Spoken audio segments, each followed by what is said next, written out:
What's up everybody, my name's Chase, I'm with Let's Get Moving. Today I'm going to be showing you how to pack some miscellaneous items from around your house. Our rule of thumb is anything that can fit in a box should be boxed up. All boxes should be completely taped shut on top and bottom. So here we've got a table full of some stuff assembled by these ladies.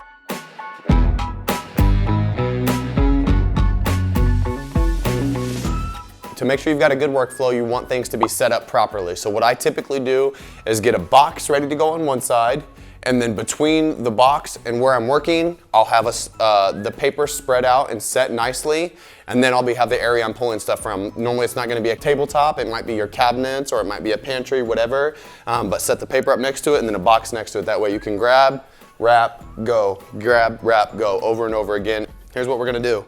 First things first is what we use at Let's Get Moving is called newsprint. It's essentially newspaper that doesn't have any words on it. Crumble it up loosely so it's not too tight, but it's gonna be a good amount of cushion. I will completely cover the bottom of this box with these loosely crumpled up paper. So I am going to be doing pretty much 9 or 10 of these bad boys. It should provide an adequate amount of cushion in the bottom of this box. So I've placed the crumpled paper loosely in the bottom of this, and as you can tell, it's kind of wedged in there, so it's not gonna move, but it's not so crumpled that it's not an actual cushion, but it's not so loose that it's not an actual cushion. It's loosely packed, so it's literally like a cushion in the bottom of the box. You're gonna pick random thing to start off the box. I'm gonna pick the largest item here. This is a crate full of miscellaneous. This is actually props that we use for making videos. And I am going to put it in the corner, in the very corner. It's not very heavy. If it was like heavy, I would place it in the center and then pack around it, but it's not very heavy. So I'm gonna just put it on the edge like that. Then I'm going to find stuff to fill the space in between. This is a roll of paper towel, so obviously it doesn't need to be padded, but if it was something fragile, all I would do, bada bing, Chipotle burrito style, roll the ends in, and that way it's completely padded and eats up all the room, that sort of dead space that would be between the two objects, and you just do that over and over again. Trophy guy, this is a precious family heirloom, so. And sometimes you can do more than one. See, a trophy's got a little sharp guy, so you could do more than one, and that's super easy, and that's okay. Do like that, and roll it up. So what this does is eliminate all the dead space between objects. And so whereas before, if you just put things next to each other without the padding, they'll be moving and banging around. The paper eats up all that space, and we'll continue to wedge things in these empty spaces. Super easy. We'll get Mr. Twain, respectfully, sir, placed into a box.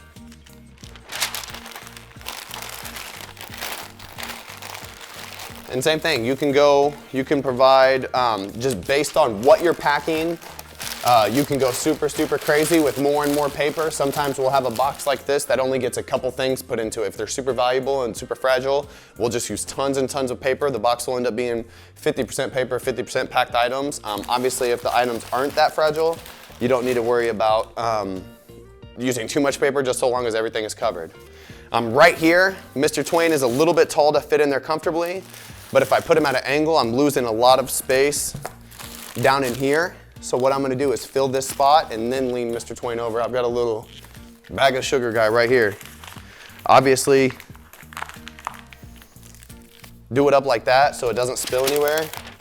And then it doesn't matter if it goes on its side, it doesn't matter how it goes because it's all held shut. Something like this can go straight in here. And just doing a little technique like this. So I put it in here like that, and you can see there's about 1 inch of space. Whereas if I rotate bad boy, boom, it fills that space perfectly. And it's about employing little techniques like that to make sure that you're using box space efficiently and things are sort of wedged so they can't move around. Well, peanut butter action guy will actually fit in the Swiffer box. So again, just a little trick right there. Instead of wasting more space, that Swiffer box was only about half full. So I put the peanut butter, wrapped it up, and put it inside there. We'll do a little truck. This is a handcrafted child's toy. It was not plastic molded. These are liquid, so ideally they'll be placed upright. Here I've got some notebooks that I can just sort of eat away this top space there, sort of push things down into that.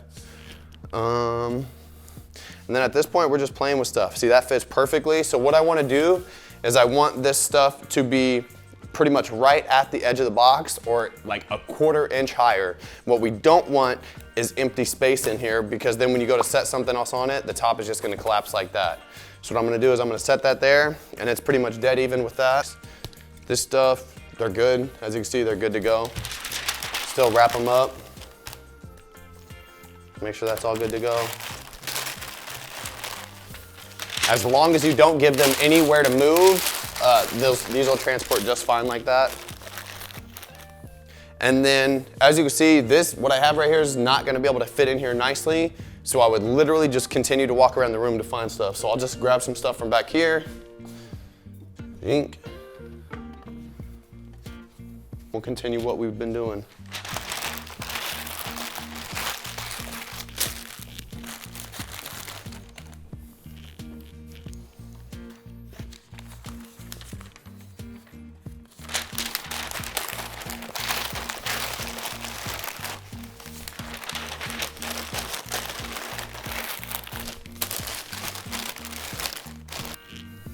In this hat, so something like this, which this could be somebody's very valuable toy or little knickknack. A hat, this is like, can easily be crushed. So what I'm gonna show you, this is the same technique you're gonna use on stemware or like ornaments. So what you do for things that can be crushed very easily is you do super light. So I'm literally just sort of draping it over and then rolling it very, very lightly. So the other ones, the paper was tight to the surface. This one is super loose around it. So now it's the structure of the paper that's gonna be keeping this thing from being crushed.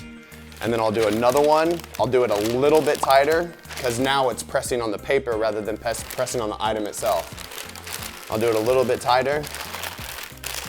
And then honestly, if it's super fragile, I'll do even a third one. And you can do the third one pretty tight to that last roll of paper. And now, as you can see, we're pretty much flush with the surface. Employ the same crumble paper technique in the top of the box to fill that remaining space.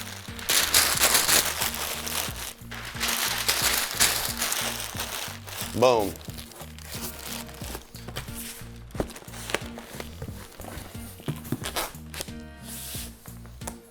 Got your tape, got a marker for labeling. Taping is pretty important. Obviously, you don't want the box to come undone. Taping on the bottom is super important, but it's the same method on top. All right, so what I'm doing is I'm pulling this edge towards my body and using my hips to hold these flaps secure. And I'm also gonna tuck in these sides because they'll like to get out of line. But once everything's square, I hold the flaps down with my hand. I'm gonna pull this part of the tape about 6 inches over the edge. Genevieve, you getting that? All right. And you want it to be as smooth and flat as possible. See how there's minimal air bubbles and things like this? That's gonna make sure that tape is actually adhering to that side. So it's not, so that's how it should look. I'll show you how it shouldn't look. What's gonna do minimal as far as adhesion goes is one of these numbers. I've seen too many people doing that. I'll see customers packing boxes and it looks like that, and it's just, that is one little thing away from coming off. You can see when I tore that one off, it tore the box because of how stuck it was. That one did nothing. So making sure that everything is nice and neat and smooth is gonna make sure that your box will stay closed. Boom. And what I do is I pull tension. I'm actually pulling this tape to my right that way and then stamp it down. And then on the side, same thing. I do a little tooth guide because once you've got tension on the tape, a little tooth guide will make sure that it's a clean rip.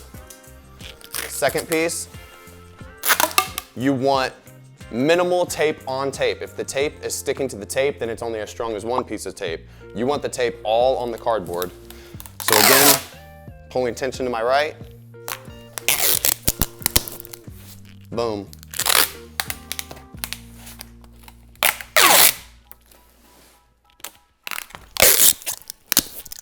It's not the prettiest method, but I have been using my teeth since I started this job, and it's definitely the fastest, and you get nice clean strips. After you label the room and some of the major items on the top, you're also gonna label the room on each of the sides. Think about it, when you are unloading the truck, you're gonna have this stacked on top. You won't be able to see the top, but you will be able to see the sides. That way, as you're dollying stuff or carrying stuff, you'll know exactly to which room each box goes. When you employ the techniques that I've shown you today, the box, when I shake it, should not make a sound. You don't hear anything rattling in there, and the top is solid. You can stack on this bad boy when you're loading the truck. My name's Chase. That is how you effectively and efficiently pack a box for your upcoming move. Make sure you use lots of paper and you'll be good to go.